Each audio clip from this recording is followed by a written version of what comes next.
Day one of NBA free agency is officially underway, and about an hour into free agency starting, the Philadelphia 76ers have made the first external signing among all 30 teams in the NBA, and this is a move that we have talked about plenty of times here on the show, going all the way back to our perfect offseason plan after the Sixers got bounced in the first round by the New York Knicks. And Andre Drummond signing with Philadelphia on a 2-year, $10 million deal. His absence has been felt as a backup center to Joel Embiid since the Sixers included him in that James Harden-Ben Simmons trade a couple of years ago. Back during February's NBA trade deadline, Philadelphia actually thought they had a deal done for Andre Drummond. So now they revisit that, and backup center behind Embiid has been such a bad spot and such a problematic issue for Philadelphia really throughout Embiid's entire career. You think about the backup bigs who have been behind him in the lineup, it's an issue because he misses so much time, but he's such an impactful player that when he's not on the floor, the plus minus is drastic from when he is on the floor to when he's off of it. And we have seen the likes of Greg Monroe be a backup center behind Embiid. We have seen Dwayne Dedmon back up Joel Embiid, DeAndre Jordan. All of those guys have been the corpse of themselves. And last year in the playoffs, the non-Embiid minutes were an issue. Now we don't have to worry about that. I like the player. I like the fit. I like what he brings to the table. This might be the best backup center in the NBA. And he's one of the best rebounders of this generation, and the stats certainly back that up. So when Embiid is off the floor or missing games, you can rely on Andre Drummond. The issue with him is he is an awful free throw shooter at the end of games, so he's a liability there. But he runs the floor, protects the rim, rebounds the basketball, and this just adds to the depth in that Philadelphia front court, which now seems to include Joel Embiid, Andre Drummond, Adem Bona.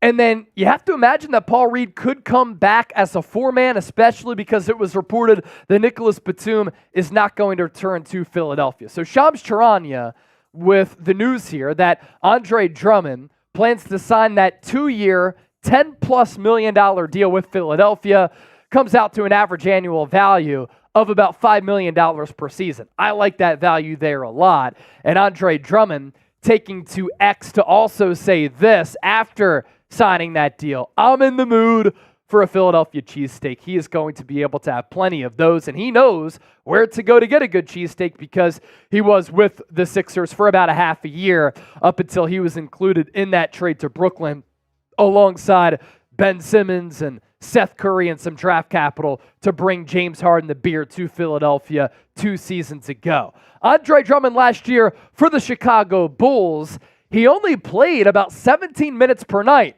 yet in those 17 minutes still averaged 8.5 points per game and 9 rebounds, 55.5% on his field goals, and this is a player who consistently, since coming out of UConn, has rebounded the basketball at an elite level and rebounded the basketball very, very consistently, despite sometimes not getting that many minutes. But in the Sixers rotation, I think that he is going to get some run here. Not a player that you probably want on the floor alongside Joel Embiid, but 8.5 points per game, 9 rebounds, like I said, last year. He's also pretty good at putting his hands and arms in the way of passing lanes to cause deflections and to cause turnovers. So that and the blocks can lead to points on the other end. The season before that, also with Chicago, 6 points, 6.5 rebounds.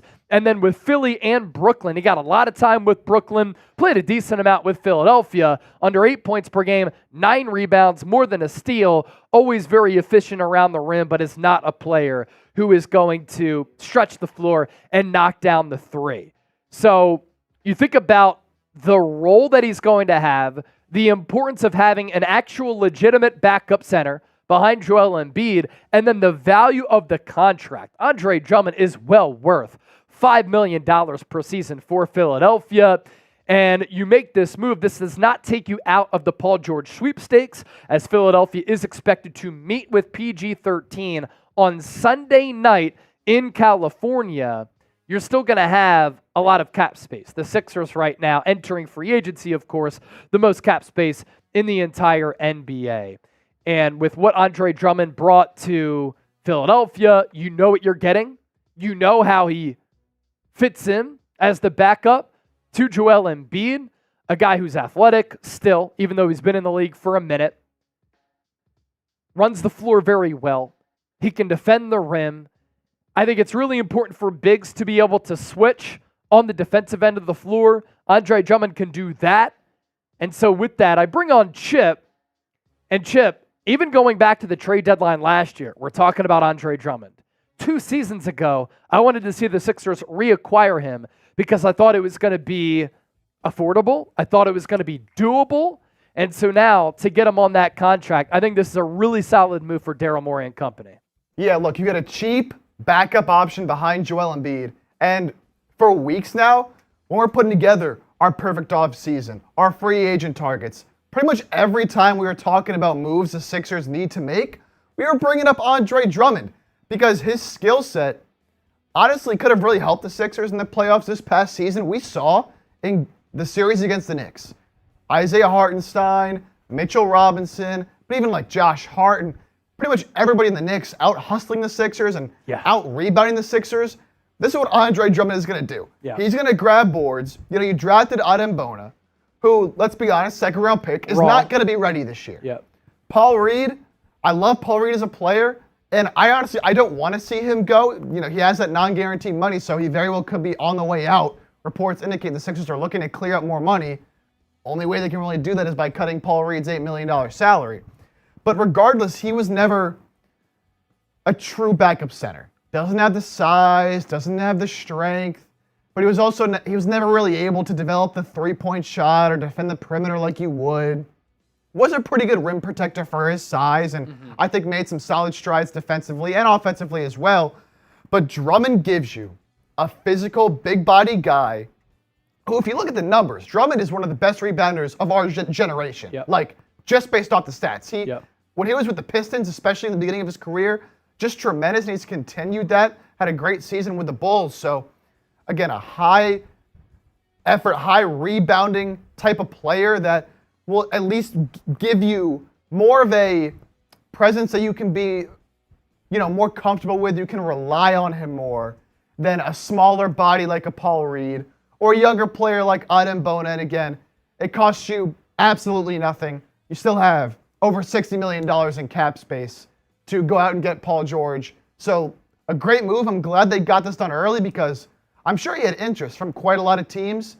Now, it seems like he was interested in coming back to Philly. So Andre Drummond, baby.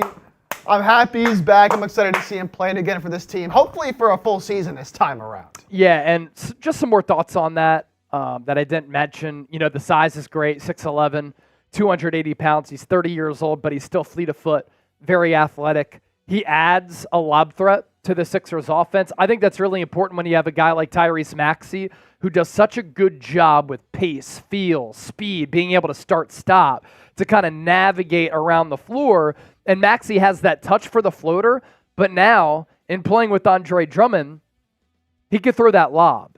And Drummond is a player who, Chip alluded to it, and I said it as well, literally one of the best rebounding bigs of this generation. He is not the player that obviously he was to start his career when the style of the NBA, stylistically, was a lot different when bigs, you could mostly get away with bigs who couldn't shoot. Nowadays, we're kind of seeing a pivot back to that. But early in his career, you know, starting year 2, he's averaging 13.5 points and 13 rebounds. 13 points, 13 rebounds. 16 and nearly 15. 13 and 14, 15 and 16, 17 and 15, almost 18 and 15, almost 18 and 16, 17 and 11, 15 and 12, 17 and a half and 13 and a half, almost 12 and 10 with the Lakers, and 2020-2021 is really when he started to play in a reserve role, more so of a reserve role as a backup. But the points and rebounds and the distribution of that has been very even here, where you can count on him to rebound the basketball nearly in double digits every single night. So grade the signing of Andre Drummond for Philadelphia here, A, B, C, D, or F. That is our instant reaction take of him joining the Sixers once again right after the signing was made, and this is why you subscribe to the channel, because when breaking news happens, we talk about it right here on the show.